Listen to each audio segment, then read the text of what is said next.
But first we have a riddle for you. What's black and white, 66 years old, requires over 2,000 people to keep it going, and after only one day is out of date? Darryl Pollack has the answer. One final clue, it probably arrives on your doorstep every morning. And as you read it, you may never think about what it took to produce the Miami Herald and get it to your home. Its home is a massive building on Biscayne Bay, and on the 5th floor is the heart of the news operation. These are the people behind the news, the people you never see. Some of their faces should be familiar. Their pictures are printed along with their columns. At 81, Jack Kofod is the grand old man of columnists. His column on the comic page has appeared in the Herald for 32 years, and he says he'll keep writing it as long as they let him. Another popular columnist, who's also written 5 books, is Charles Whitehead. Which state attorney are you going to talk to? You know? You don't know who you're going down to. Across the newsroom, entertainment editor John Huddy is asked for his opinion. Not of a movie or record, but whether he believes a rumor that Kirk Douglas has committed suicide. I don't think so, because that Cuckoo's Nest was his project originally, and he's got to be feeling pretty good about that. Okay, I'll check the one. If it's true, let me know, would you? Of course, the rumor was not true.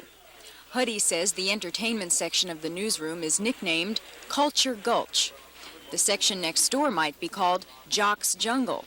It's the sports section, and sports editor Edwin Pope is working on his column for tomorrow's paper. All right, good. I'll call Arden. What's he, the producer? Across the newsroom again, editor Janet Chusmer and the Living Today section. Fashion editor Margarita Fichtner calls people like designer Bill Blass to research her column. And then the small would have a shorter sleeve and the large would have a longer sleeve. Okay, now. The other people in the newsroom are probably better known by their bylines. Gene Miller, whose stories led to the release of Freddie Pitts and Wilbur Lee. Edna Buchanan, who covers the police beat. Investigative reporter Jim Savage, who along with Mike Baxter might be the closest counterparts to another investigative team, Bob Woodward and Carl Bernstein. If you've seen the movie All the President's Men, you've probably already noticed how much the Herald newsroom looks like the movie set of the Washington Post newsroom. These days, the comparison is nearly inevitable. We looked, but Robert Redford and Dustin Hoffman were nowhere to be seen. The Miami version of Ben Bradley is executive editor Larry Jinks. He talked about the impact Woodward and Bernstein have had on journalism. Woodward and Bernstein are a phenomenon. Anytime you can play an active role in the unseating of a president and write a couple of bestsellers and become millionaires and have Robert Redford and Dustin Hoffman play you on the screen, you've gone into some kind of special category. I think it behooves all the rest of us in newspapering to understand that that's a pretty atypical kind of a case.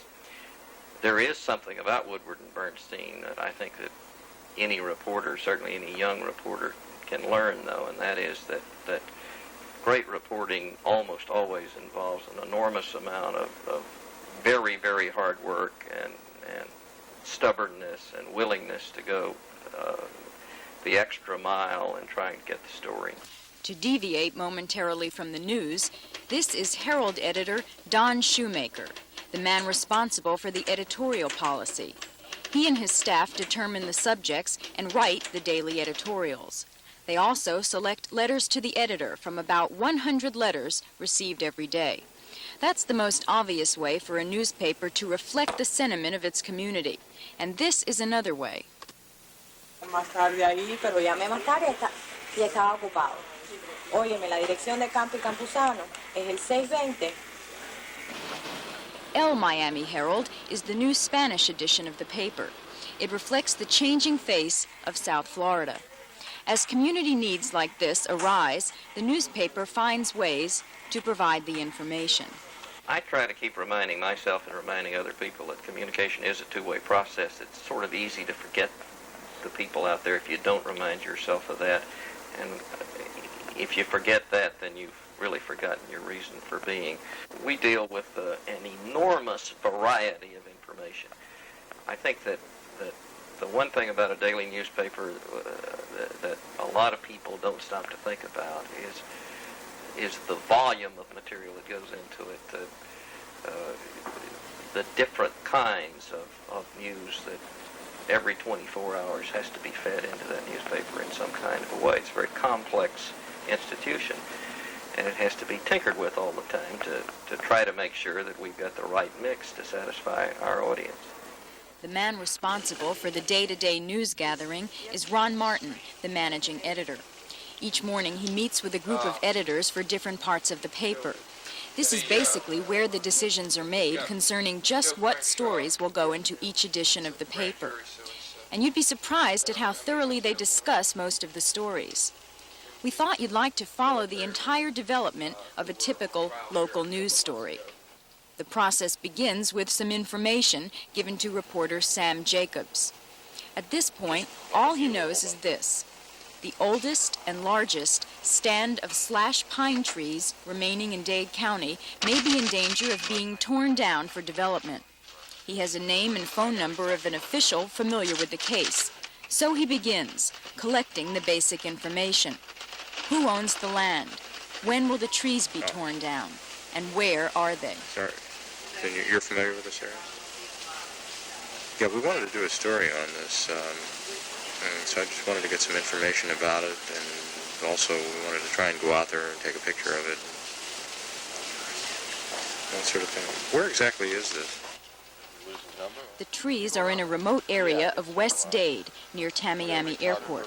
Sam decides to go out and see them, and after conferring with the assistant city editor, he'll take a photographer along with him. I might as well go with the photographer, I guess, so we can all get lost together. What? Yeah. And believe it or not, that's exactly what happened. They got lost. Turn to the east again, and there's supposed to be some trees knocked down right around there. Not supposed to be Sam found a phone and tried to call his source for better directions. He got no answer, and the story could have ended right here. Except, with a reporter's true instincts, Sam managed to find the trees. George Kochnick snapped a few pictures, and they headed home. Back in the newsroom, Sam tells the editor how he's doing with the story so far. We had a hard time finding them, but we finally did. It's in an area of pine trees, except there was one area that was knocked down by a bulldozer, it looks like. That's what that guy was trying to tell me over the phone. The editor also confers with the photographer to find out what kind of pictures he took. Close-ups, wide shots, black and white, color, and what shape he'd suggest for the paper. Then the editor attends his second daily meeting, where he gives a progress report on stories working for that day. For local, we will have that story about that stand of slash pines that is going to be developed. We still got some calls to make on it. Sam's doing that now. Actually, Sam is on the phone, where he'll spend most of the afternoon. As a matter of fact, if you look around the newsroom, that's how reporters seem to spend most of their time, as if a phone receiver were a permanent attachment. It takes about 10 calls for Sam to get the rest of the information he needs. His sources range from the owner of the land to the president of the Audubon Society. In the meantime, the pictures have been processed and printed. They're stamped with the photographer's credit and the date, and the story's subject is typed right on the back. The pictures go to the layout editor in the newsroom. He designs the layout for each page of the local section. The photograph will be featured in a prominent position, since Sam's will be the lead story for the first edition. By now, the pressure is on. Sam has to finish writing in time to meet the 4 o'clock deadline for the first edition. He turns in his story, and it's electronically entered into the Herald's new computer system. The copy editor can make changes in the story directly on the screen.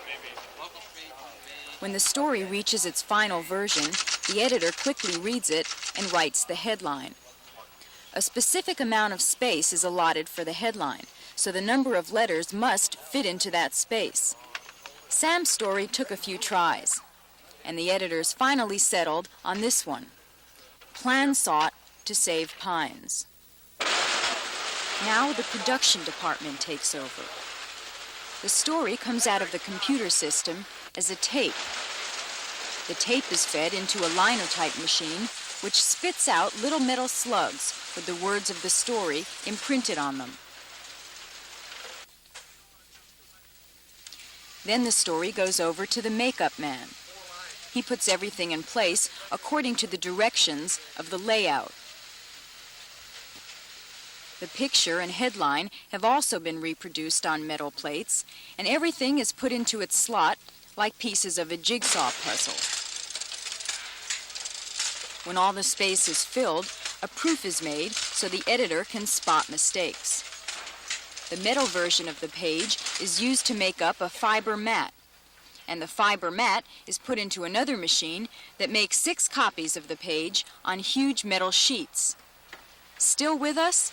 By now, it's just over 1 hour since Sam's story originally came out of his typewriter. The metal plates travel to the press room, where they're covered with ink and used to print the paper.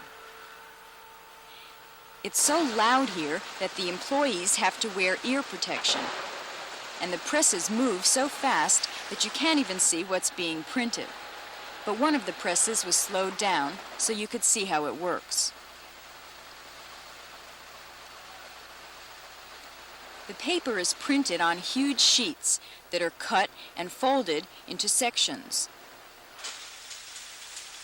Then in the mailroom, the papers are stacked and ready to move out to you. At this point, the cycle is almost complete. But we have to interrupt. The time we spent over at the Herald couldn't really be called typical, because along with the news Monday afternoon, a very special story came over the wires. A Herald reporter, Gene Miller, had just won a Pulitzer Prize.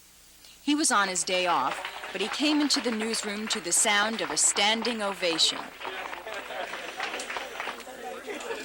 Miller won the award for his persistent reporting, which led to the freedom of Pitts and Lee. What made the day even more unique is that this is the second Pulitzer Prize Miller has won. But then we noticed how quickly all the excitement died down, and everyone, including Gene Miller, went back to work.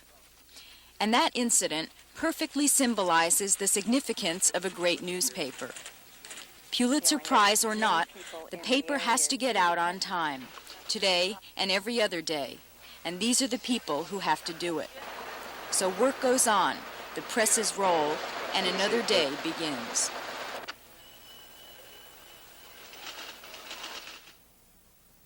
Daryl's story certainly shows that journalism in any medium requires dedication and a lot of hard work to bring the news to you.